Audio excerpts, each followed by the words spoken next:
আপনার কর্মেই আপনি আশীর্বাদ নিচ্ছেন, আপনার কর্মেই আপনি অভিশাপ নিচ্ছেন। আমি যদি আপনার মাথায় আশীর্বাদ দিই, আশীর্বাদ দিলাম, আশীর্বাদ লাগবে না। আশীর্বাদ তো তখন লাগবে আপনার কর্মে, আপনার ব্যবহারে আমার যখন আনন্দ হবে তখন আশীর্বাদ হবে। আপনার ব্যবহারে যদি আমি কোনোদিন দুঃখ পাই তবে তার নাম অভিশাপ। তাকে আমি যদি দুঃখ দিই সেই দুঃখটা আমার জীবনে ফেরত আসবে। আমি যদি কাউকে সুখ দিই সুখটা আমার জীবনে ফেরত আসবে। এর নাম আশীর্বাদ, এর নাম অভিশাপ। নিউটনের থার্ড ল পড়েছিলেন, প্রত্যেক ক্রিয়ার সমান বিপরীত প্রতিক্রিয়া থাকে। এ কেবলমাত্র রকেটের উৎক্ষেপণ নীতি নয়, এ কেবলমাত্র বন্দুক থেকে গুলি ছুড়লে বন্দুকটা পেছন দিকে ঘা দেয় এইটুকু নয়। এই এক্সাম্পলের মধ্যে শেষ হয়ে যায় নাই। এই এক্সাম্পলটা আমি আমাদের ঘরে দেখতে পাই, আমি আমাদের সমাজে দেখতে পাই। কি দেখতে পাই জানেন? প্রতিটি মানুষ এর ওপর কারুর ধ্যান নাই। আমি যদি কাউকে কষ্ট দিই কষ্টটা আমার জীবনে ফেরত আসবে। আমি যদি কাউকে সুখ দিই সুখটা আমার জীবনে ফেরত আসবে। স্বামী স্ত্রী দুইজন দুইজনকে ভালোবাসবে, এটা নিয়ম ছিল। দুজন দুজনের প্রতি একটা সম্পূর্ণ আলাদা জগতের একটা প্রীতির বাঁধন, দাম্পত্য জীবন, স্বামী স্ত্রী একটা সরল রেখা। এ বিন্দু থেকে বি বিন্দু একটা সরল রেখা, সি তৈরি হবে না। সরল রেখা মানে এ যাবে বি এর কাছে, বি যাবে এ এর কাছে। দুজন দুজনের মাঝখানে আর সি ডি ই এফ কিচ্ছু নাই। কিন্তু আজ কি হয়ে গেল জানেন? ওই যে সন্তান গর্ভে এসেছে, অসৎ সন্তান জন্ম নিয়েছে, তার বিজ্ঞান জানেন? স্বামী স্ত্রী দুজন দুজনকে জড়িয়ে ধরে আছে, গর্ভাধান হবে, সন্তান গর্ভে আসবে। স্বামী স্ত্রী দুইজন দুইজনকে জড়িয়ে ধরে আছে। স্ত্রী অন্য কোনো পুরুষের চিন্তা করছে, আর স্বামী অন্য কোনো স্ত্রীর চিন্তা করছে। পেটে সন্তান এসেছে। বলুন তো সেই সন্তান শুভ হবে না অশুভ হবে? চরিত্রবান হবে না অসৎ চরিত্রের হবে? অসৎ চরিত্রের হবে, এটা লিখে রাখুন। এটা আমি গ্যারান্টি দিলাম আপনাদেরকে, আজকের থেকে জেনে রাখুন। এই হয় আর এটাই হচ্ছে। সন্তান অসৎ চরিত্রের কারণ কি? কারণ পিতামাতার অসৎ ভাবনা, অসৎ চরিত্র, তার জন্য এরকম ঘটনা ঘটেছে। এবার যদি স্থির না হয়েছেন, এইবার যদি শান্ত হয়ে না উঠেছেন, তাহলে কিন্তু আবার ঘোর বিপদ সামনে এগিয়ে এসছে। যারা এখনো বিবাহিত জীবনযাপনে এসে পৌঁছাননি তারাও সাবধান। যারা গৃহস্থী, যারা বিবাহ করেছেন, স্বামী স্ত্রী একসঙ্গে থাকেন, তারাও খুব সাবধান। কিছু ফল চাই তো, আপনার জন্যই আপনার ফল। আপনার কর্মে আপনার ফল পাচ্ছেন, আপনার কর্মেই আপনি আশীর্বাদ নিচ্ছেন, আপনার কর্মেই আপনি অভিশাপ নিচ্ছেন। আমি যদি আপনার মাথায় আশীর্বাদ দিই, আশীর্বাদ দিলাম, আশীর্বাদ লাগবে না। আশীর্বাদ তো তখন লাগবে আপনার কর্মে, আপনার ব্যবহারে আমার যখন আনন্দ হবে তখন আশীর্বাদ হবে। আপনার ব্যবহারে যদি আমি কোনোদিন দুঃখ পাই তবে তার নাম অভিশাপ। সে শুধু আমার ক্ষেত্রে নয়, প্রতিটি মানুষের ক্ষেত্রে। একজন অপরজন যে জায়গায় যে আছে, তাকে আমি যদি দুঃখ দিই সেই দুঃখটা আমার জীবনে ফেরত আসবে। আমি যদি কাউকে সুখ দিই সুখটা আমার জীবনে ফেরত আসবে। এর নাম আশীর্বাদ, এর নাম অভিশাপ। নিউটনের থার্ড ল পড়েছিলেন, প্রত্যেক ক্রিয়ার সমান বিপরীত প্রতিক্রিয়া থাকে। এ কেবলমাত্র রকেটের উৎক্ষেপণ নীতি নয়, এ কেবলমাত্র বন্দুক থেকে গুলি ছুড়লে বন্দুকটা পেছন দিকে ঘা দেয় এইটুকু নয়। এই এক্সাম্পলের মধ্যে শেষ হয়ে যায় নাই। এই এক্সাম্পলটা আমি আমাদের ঘরে দেখতে পাই, আমি আমাদের সমাজে দেখতে পাই। কি দেখতে পাই জানেন? প্রতিটি মানুষ এর ওপর কারুর ধ্যান নাই। আমি যদি কাউকে কষ্ট দিই কষ্টটা আমার জীবনে ফেরত আসবে। আমি যদি কাউকে সুখ দিই সুখটা আমার জীবনে ফেরত আসবে। কাকে বলে আশীর্বাদ, কাকে বলে অভিশাপ? আপনার কর্মের ফল। সেই জন্য কর্মযজ্ঞে ফিরে আসুন, সৎ কর্ম করুন, আর ধ্রুবের মা হয়ে উঠুন। ধ্রুবের মা চিন্তা ভাবনা আর কিছু করতে হবে না। অনেক মায়েরা বলে, মহারাজ আমি এই ছেলে মেয়েকে নিয়ে বড় অশান্তিতে আছি। অশান্তির পেছনে কর্ম আছে, তো কর্মের ফল তোমাকে ভোগ করতে হবে না? তোমাকে সেই কর্মের ফল তো ভোগ করতেই হবে, তোমাকে জানতেই হবে কর্মের ভোগ। আজও সময় আছে, এখনো রুখে দাঁড়ান, এখনো ঘুরে দাঁড়ান, এখনো চরিত্রবান হন। চরিত্রবান হওয়া বড় কঠিন জানি, ভীষণ কঠিন চরিত্রবান হওয়া। চরিত্রবানের পরীক্ষা দেওয়াটাও বড় কঠিন। বড় বড় পরীক্ষা দিয়ে বড় বড় চাকরি পাওয়া বড় সহজ, পড়লেই ভালো করে পরীক্ষা দেওয়া যায়। ওই বুদ্ধিটা সহজেই আমি প্রয়োগ করতে পারি। পরীক্ষা দিন, ভালো চাকরি পেয়ে যাবেন, ভালো রেজাল্ট হয়েছে, এ খুব সহজ। ভালো চরিত্রবান এটা বড় কঠিন। ভালো চরিত্রবান হতে চান তাহলে বড় কঠিন পরীক্ষা। এই পরীক্ষায় হয়তো সার্টিফিকেট দেওয়া হয় না, এই পরীক্ষায় হয়তো আপনাকে কোনো চাকরিও দেওয়া হবে না, কিন্তু কি দেওয়া হবে জানেন? একটা মানবিকতার পুরস্কার দেওয়া হবে, যেটা সমাজে বড় প্রয়োজন, দেশে বড় প্রয়োজন, রাষ্ট্রে বড় প্রয়োজন। হ্যাঁ, এটা বড় প্রয়োজন। একটা মানুষের মতন মানুষ হওয়া বড় প্রয়োজন গো মা, ভীষণ দরকার, ভীষণ দরকার, ভীষণ দরকার। আজ আমরা অসহায় হয়ে গিয়েছি, চারিদিকে দেখুন মানুষ খুঁজে পাওয়া যায় না। যান রাস্তাঘাটে, অফিসে, আদালতে, যেখানে যাবেন মানুষ খুঁজে পাওয়া যাচ্ছে না। সব মুখোশ পরা মানুষ, অমানুষ, তবুও মানুষের মুখোশ পড়ে পড়ে চারিদিকে ঘুরে বেড়াচ্ছে। বারবার ধোকা পাই, ধোকা খাই, ষড়যন্ত্রের শিকার হই, প্রতারণার শিকার হই। এই সমাজের মানুষ কে বাঁচাবে? কি করে বাঁচবো? এইবার সময় এসেছে, মাগো চলুন না এবার আমরা রুখে দাঁড়াই, এবার আমরা মানুষের কাজ করি। এই জন্যই তো এত বড় আয়োজন, এই জন্যই ভাগবত পাঠ। আমরা কেবলমাত্র গান গেয়ে একটু বিনোদন দিয়ে এই জন্য আমরা আসি নাই। আমরা এসেছি সেই সংস্কারের প্রচার করতে, সেই সুসংস্কৃত একটা মানুষকে তৈরি করতে। যে অধ্যায় আমরা নিয়ে বসেছি এটা বড় প্রয়োজন। আমি গল্প করে এতক্ষণ ধরে ভাগবত করে অনেক দূর এগিয়ে যেতে পারি, কিন্তু আমি গল্প বলি না। আমি সেই গল্পই বলি যেই গল্পে একটা মানুষ উদাহরণ হয়ে যাবে। উদাহরণ দিতে পারি, কিন্তু উদাহরণ হয়ে যাব এই গল্পই আমি শোনাবো, নয়তো আমি গল্প শোনাবো না। কত রাজা মহারাজাদের কত কথা আছে ভাগবত জুড়ে। আমি সেই তত্ত্বকেই বিশ্লেষণ করব যেখানে মানুষের চরিত্রকে স্পর্শ করে, বিচারকে স্পর্শ করে, মানুষ থমকে যায়, চমকে ওঠে। হ্যাঁ, আমি এই কথাই শোনাবো।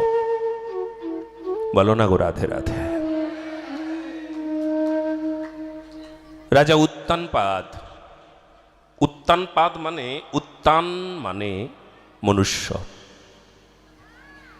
তার দুই জায়গায় আসক্তি, একটার নাম সুরুচি, একটার নাম সুনীতি। সুরুচি মানে হচ্ছে আত্মেন্দ্রিয় প্রীতি ইচ্ছা। সুরুচি মানে হলো চোখে ভালো লাগে তাই দেখি, কানে ভালো লাগে তাই শুনি, ভালো লাগে তাই করি। এই যে যা ভালো লাগে তা কি আসলে ভালো? আপনারা বলুন তো, অনেক কিছুই তো ভালো লাগে, অনেক কিছুই ভালো লাগতে পারে। আমার দিকে ধ্যান দিন, মন দিয়ে শুনুন। অনেক কিছুই ভালো লাগে, অথচ কি ভালো? আপনারা বলবেন না। অনেক কিছুই জগতে ভালো, দেখতে ভালো, শুনতে ভালো, বুঝতে ভালো, কিন্তু আদৌ ভালো না। মদ্যপায়ী ব্যক্তির কাছে মদ্যপান এত আনন্দের, কিন্তু স্বাস্থ্য বলবে আমি নিতে পারছি না, বাড়ি অন্যায়।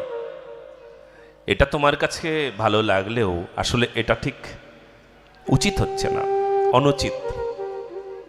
স্বাস্থ্য বলবে এটা অনুচিত, আমি নিতে পারছি না। তোমার স্বাস্থ্য কঠিন খারাপ জায়গায় গিয়ে পৌঁছচ্ছে। ভালো করে বিচার করুন। তাহলে সুবিচার কি? সুবিচার বলবে এটা ভালো না। মদ্যপায়ী ব্যক্তির কাছে মদ্যপানটা আনন্দের হলেও, সুখের হলেও ওটা ভালো না। অবৈধ স্ত্রী সঙ্গকারীর কাছে স্ত্রী সঙ্গ, অবৈধ সঙ্গ, স্ত্রী পুরুষ যেটাই হোক, সব সঙ্গগুলোই অবৈধ। অবৈধ মানে অবৈধ। স্ত্রী থাকা সত্ত্বেও কিংবা স্বামী থাকা সত্ত্বেও পর স্বামী, পর পুরুষ বা পর স্ত্রী দুটোই অন্যায়, একদম অন্যায়, মেনে নেওয়া যাবে না।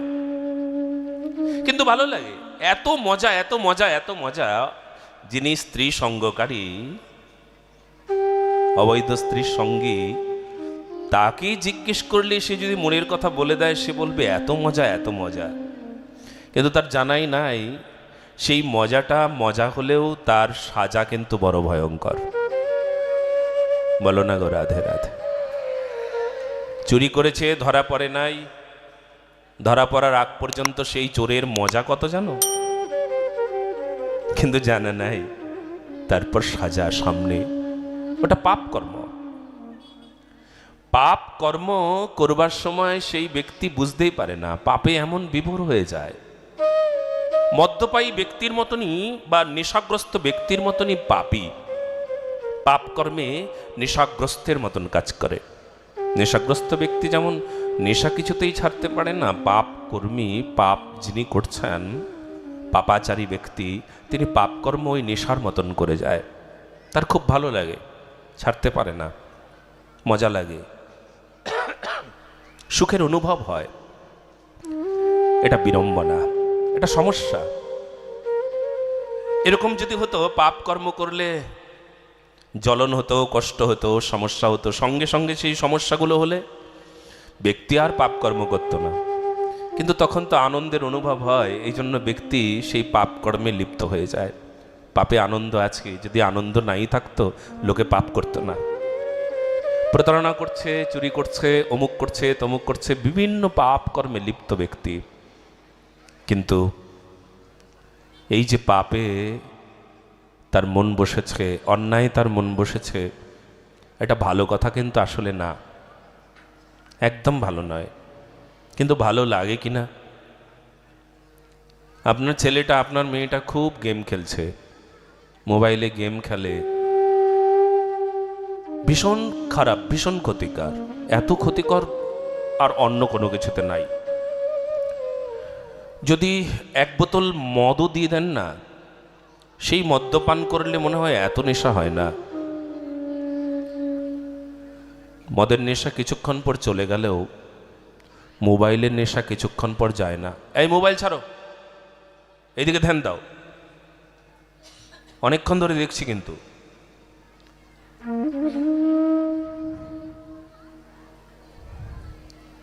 হরিশ্বরণ। তো মদের নেশা কিছুক্ষণ পর চলে গেলেও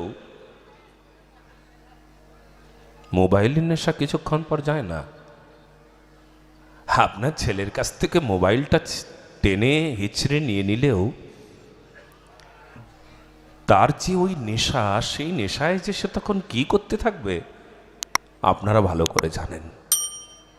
প্রতিদিন ঘটনা ঘটে আপনাদের জীবনে, আপনারা ভালো করে বুঝবেন কি কি হয় মোবাইল নেবার পর। আমি তো একটা কথা বলি, মোবাইল মানুষ চালায় না, মানুষকে মোবাইল চালায়। বলো না গো রাধে রাধে। তুমি গেম খেলছো না, তোমাকে খেলছে। তুমি যদি গেম খেলতে তাহলে তোমার একটা কন্ট্রোল থাকতো, তুমি কন্ট্রোল হারিয়ে ফেলেছো, তোমাকে খেলে। মদ তুমি খাও, প্রথম প্রথম তুমি হয়তো মদ পান করছো, তারপর তোমাকে মদ খায়, তোমার আর তখন কন্ট্রোল নেই। তখন মদের কন্ট্রোলে তুমি, মদ তোমাকে নাড়ায়, মদ তোমাকে বলায়, মদ তোমাকে বিপদগামী করে, মদ তোমাকে পথ থেকে অপথে নিয়ে যায়। মদ পান করবার পর ব্যক্তি হাঁটতে হাঁটতে, চলতে চলতে নিজের বাড়িতেই মনে হয় প্রায় এসে গেছে, রাস্তায় পড়েও গিয়েছিল, এক ব্যক্তি ধরে বেঁধে ওই ঘরের দোরগোড়ায় দিয়ে গিয়েছে। মদে এমনই মাতাল, নিজের স্ত্রী দরজা খুলেছেন, দরজা খুলে ভেতরে প্রবেশ করেছেন। সেই মদাসক্ত ব্যক্তি নিজের ঘরে এসে বলছে, ঘরটা বড় চেনা চেনা লাগছে। নিজের স্ত্রীর দিকে তাকিয়ে বলছে, মা কোথায় যেন তোমায় দেখেছি গো মা, বড় চেনা চেনা লাগছে। হয়তো আপনারা হাসছেন, কিংবা কেউ কেউ মনে মনে ভাবছেন কথা সত্য, কোনো ভুল নাই। যে মদ মানুষকে সবকিছু ভুলিয়ে যায়, পথ অপথ সবকিছু সরিয়ে দেয়, ভুলিয়ে দেয়, গুলিয়ে দেয়, মানুষ আনন্দে সেটাকে নিয়ে এত বিভোরে ব্যস্ত হয়ে থাকে, ডুবে থাকে।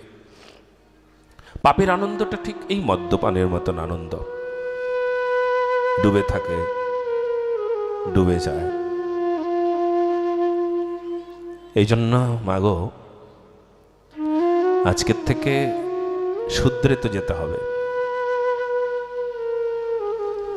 আজকের থেকে বদলে তো যেতে হবে। বদলানোর জন্যই তো এসেছি আমরা সবাই। ভাগবত কথা শুনে যদি নাই বদলাই,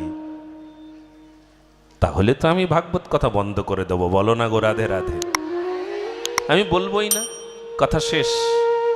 এরপর থেকে আমাকে আর পাবে না, যদি মানুষ না বদলায়, যদি সমাজ না বদলায়, যদি আমি বদলে না যেতে পারি, চোর যদি সাধু না হয়, তাহলে ভাগবত কথাই বন্ধ হয়ে যাবে। না হলে বলবে, আরে ভাগবত কথা শুনলাম কিচ্ছু হলো না। হওয়ার জন্যই তো ভাগবত কথা, বদলানোর জন্যই তো ভাগবত কথা, বদলে যাওয়ার জন্য তো ভাগবত কথা।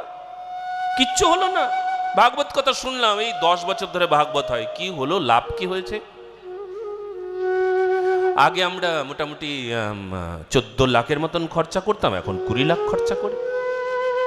লাভ কি হলো এটা বলুন? আগে অমুক পাঠককে নিয়ে আসতাম, এবার একটু দামি পাঠককে নিয়ে এসেছি। পাঠক তো দামি, যারা শ্রোতা তারা কি দামি হতে পেরেছে,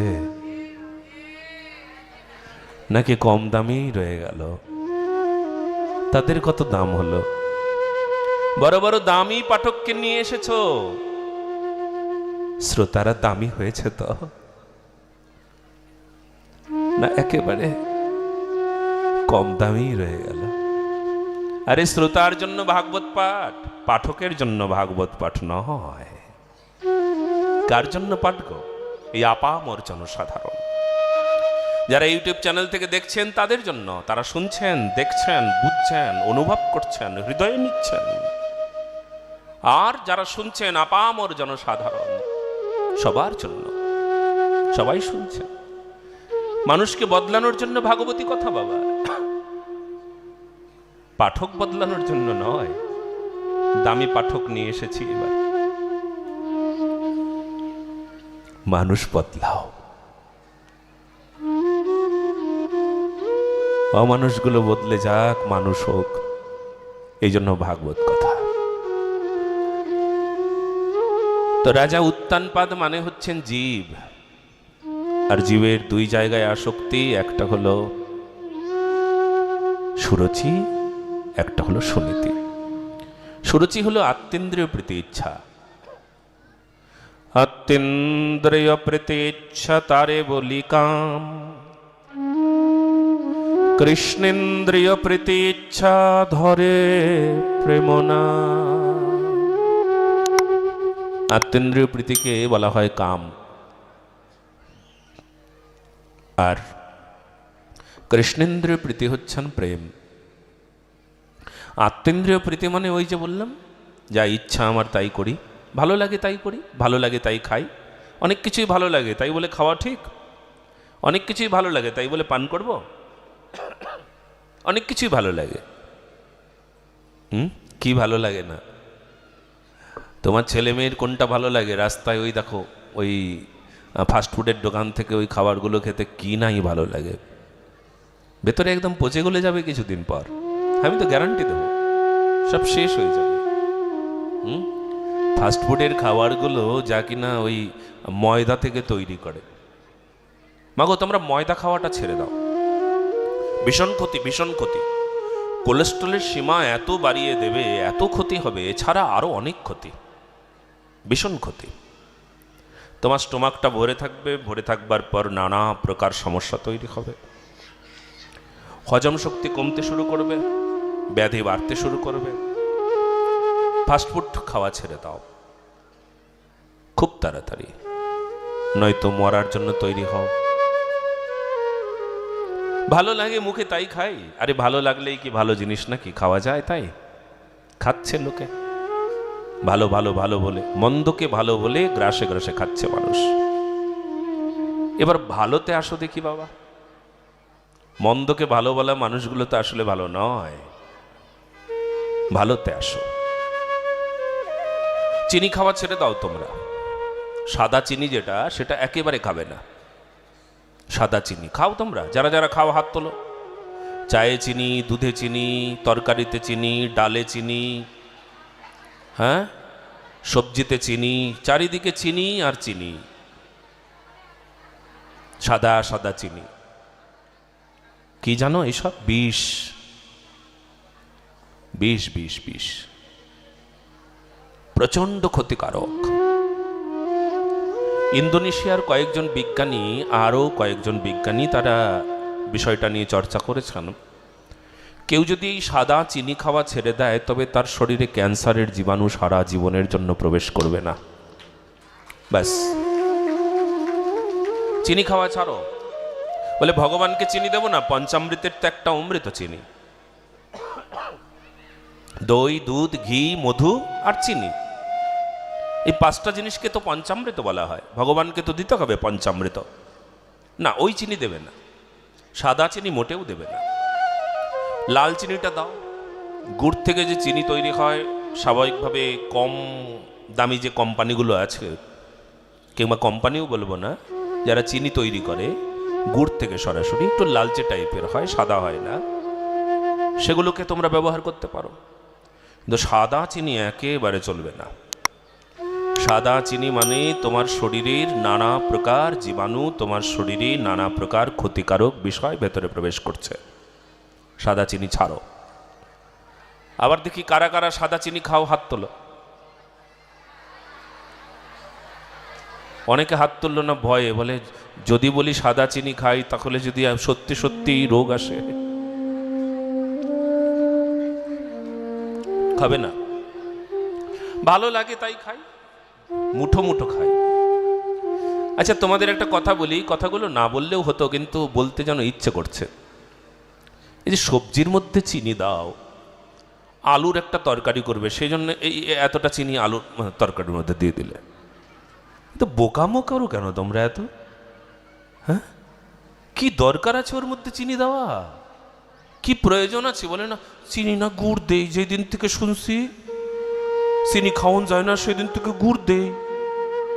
কি দরকার আছে তোমার? তুমি বলো একটা তরকারি সবজি তৈরি করছো, তার মধ্যে চিনি দেবার কোনো প্রয়োজনই নাই। আলুতে নিজস্ব চিনি আছে, প্রত্যেকটা সবজির মধ্যে একটু চিনির গুণ মানে মিষ্টতা, এটা স্বাভাবিক থাকে। ধরো কচু শাক করেছো, ধরো অন্যান্য শাক করেছো, ওর মধ্যে এমনিতেই চিনি গুণ স্বাভাবিক থাকে, মিষ্টি গুণ থাকে। তার মধ্যে মিষ্টি দিয়ে সেটাকে একেবারে বিষ বানিয়ে দিয়ে শরীরের ভেতরে প্রবেশ করাচ্ছ, ব্যাস নানা প্রকার ব্যাধি তৈরি হচ্ছে। মানুষ এত ব্যাধিগ্রস্ত কেন? এই খাওয়ার জন্য। হায় রে হায়, বাঙালি কি খায় কি খায়, এইটুকু খাবার খেলেই হয়ে যায়, এতগুলো খাবার খায়, খেয়ে পেটটাকে এত বড় করে বিশাল বড় পেট বানিয়ে চলতে থাকে। গ্যাস, বাসিনা, গ্যাস, মরলাম, কোলেস্ট্রল, হাই প্রেশার। খাওয়া কম করো। আমাদের শাস্ত্রে স্বল্প আহারের কথা বলেছে, অল্প খাও, অল্প অল্প অল্প অল্প।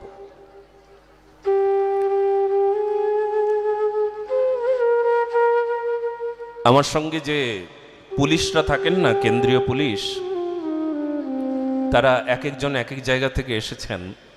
তাদের আহার দেখেছি আমি, ব্যাস দুটো রুটি, দুটো রুটি। ও বাঙালি পারবে তোমরা? দুটো রুটি, একটু চাটনি, দুটো রুটি, ব্যাস হয়ে গেল, পেট ভরে গেছে, শান্তি, সারা দিন কাজ করছে। সারা দিন পরিশ্রম করছে। আমার সঙ্গে বৃন্দাবন চলে গেলেন, বৃন্দাবনে কোনো ক্লান্তি নাই। আমার সঙ্গে একজন আজকে এই যে গত পরশুদিন থেকে উপোস শুরু করেছেন, গত পরশুদিন থেকে উপোস শুরু করেছেন।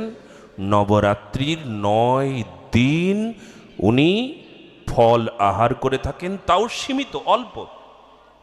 আজকে যেখানে প্রোগ্রামে গিয়েছিলাম সেখানে ওই একটা আপেল সারাদিন, একটা এই ছোট্ট একটা আপেল, এই ছোট্ট ছোট্ট কলা, দুটো কিংবা 1.5টা, ব্যাস সারাদিন চলছে। পারবে? আমাদের একদিনের একাদশীতে পারব না বাবা, হুড়ি বা মা, আমরা সংসারী মানুষ, খাইটা খাই, কাম করি, পারব না বাবা।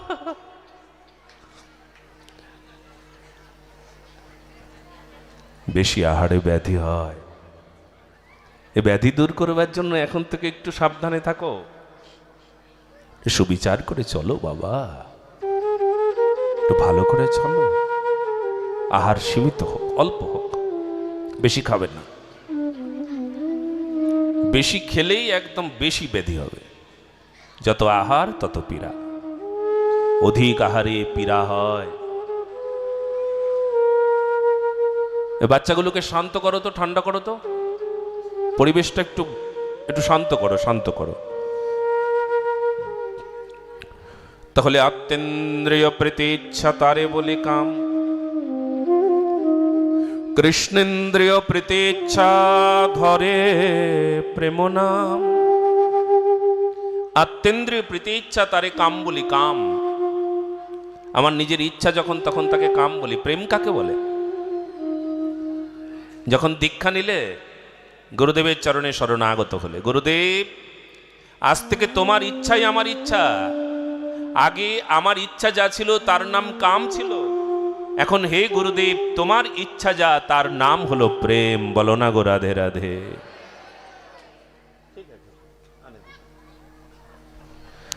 তো এতদিন তোমার ইচ্ছা যা ছিল তার নাম ছিল কি? কাম। যখন তুমি শরণাগত হয়েছ, গুরুদেবের ইচ্ছা যা তার নাম হলো প্রেম। বলো না গো রাধে রাধে। এবার তুমি বলো, কামে থাকবে না প্রেমে থাকবে? কামে থাকলে ব্যাধি হবে, আর প্রেমে থাকলে ব্যাধি নিবারণ হবে। আর তোমার ব্যাধি নিবারণ হলে সমাজের ব্যাধি নিবারণ হবে, সমাজে ব্যাধি থাকবে না। তোমার জন্যই তো সমাজ ব্যাধিগ্রস্ত। বলো না গো রাধে রাধে। আগুন জ্বলেছে তোমার বুকে, কামনার আগুন, লোভের আগুন, হিংসার আগুন, পাপের আগুন। আর ওই আগুন তোমার বুকে শুধু নাই, ও তো সমাজের বুকে, দেশের বুকে জ্বলছে, জ্বলছে, ছারখার হয়ে যাচ্ছে। এই জন্য মানুষ তুমি শুধরে যাও, সমাজ শুধরাবে, দেশ শুধরাবে, রাষ্ট্র শুধরাবে। কে শুধরে দেবে? আমাদের ধর্ম। এই জন্য ধর্ম নিয়ে এসেছে শুধরানোর কাজ, সংশোধনের কাজ। বলো না গো রাধে রাধে। ধ্রুব মহারাজ সুনীতির পুত্র, সুনীতিকে ঘর থেকে তাড়িয়ে দিয়েছে কে? রাজা উত্তানপাদ। উত্তানপাদ কে? মনুষ্য। মনুষ্যের দুটো জায়গায় আসক্তি ছিল। যে আসক্তি নিজের কাম, নিজের ভালো লাগা বিষয়, তাকে ঘরে রেখেছে, তাকে সামনে রেখেছে। আর যেটা আমার ভালো লাগে না সেটাকে আমি ঘর থেকে তাড়িয়ে দিয়েছি। কাকে তাড়িয়ে দিলেন ঘর থেকে? সুনীতিকে। সুনীতিকে ঘরে রাখা যাবে না। সুনীতি তো ধর্ম, তো তাই ঘরে রাখা যাবে না। কেউ যদি ধর্ম নিয়ে ঘরে আসে, মানুষের কত ভয়। ছেলেটা ধার্মিক হয়ে গেল গো, ইস,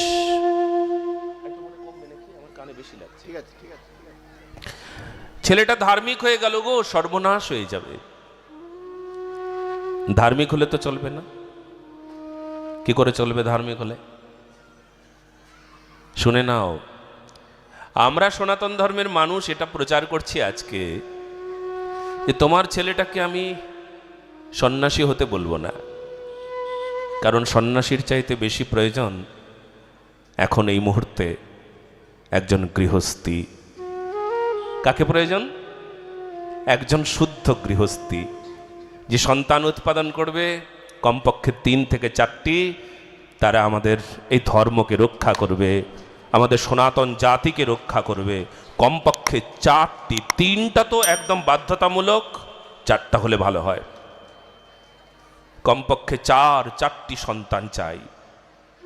একজন গৃহস্থী আদর্শ না, যেমন তেমন গৃহস্থী চাই না, আদর্শ গৃহস্থী হও। নয়তো তোমরাই বলবে 4টি বাচ্চাকে কি পালন করতে পারবো? হ্যাঁ পারবে।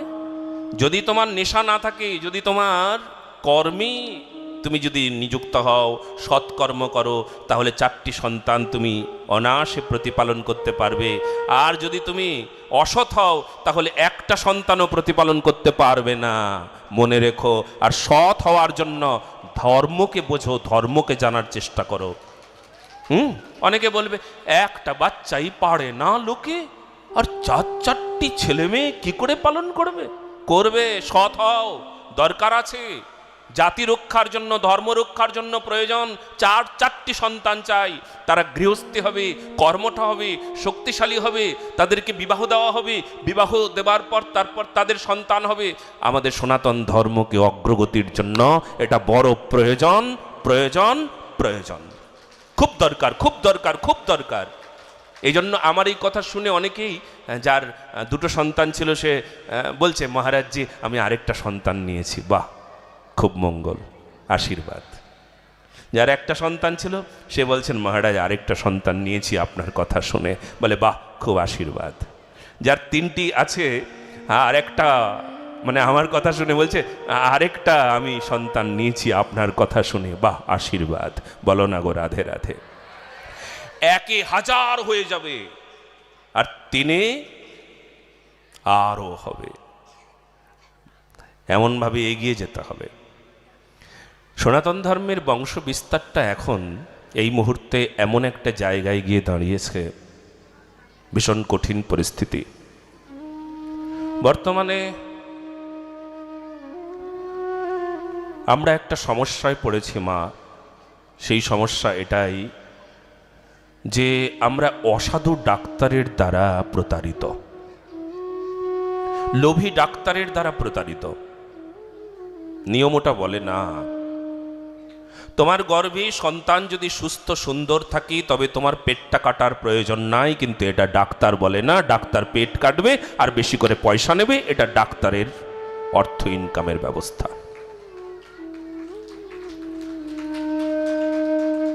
কয়জন দেখে হাততালি দিল এটা আমি দেখতে চাই। এটা জানে কি না জানে?